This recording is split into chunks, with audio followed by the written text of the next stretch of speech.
มันจะเริ่มไป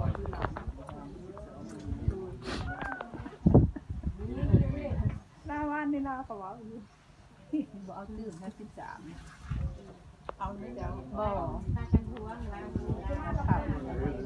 มันใหญ่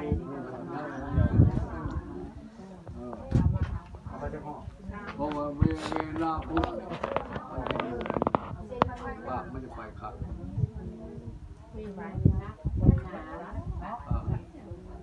มัน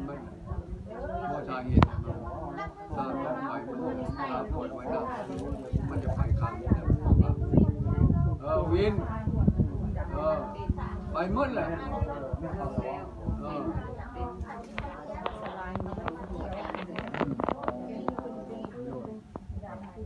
และอีกด้านหนึ่งก็คือที่ว่ากัน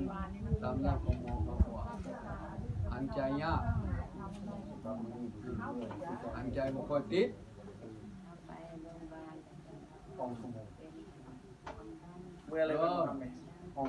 ไปหมดเนี่ย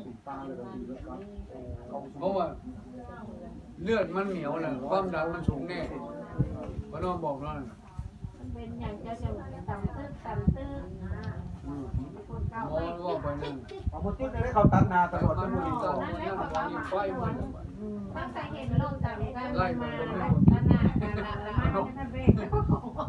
เอาไปมองในนี้แต่ผมมูจะใส่ตัดนาเนาะ นั่นเลย มันเลี้ยวรถอย่างนี้ นั่นมันน้อยเอาน้ำเยอะ มันวิ่งเลี้ยวรถเลี้ยวบุบรถ เป็นพิษ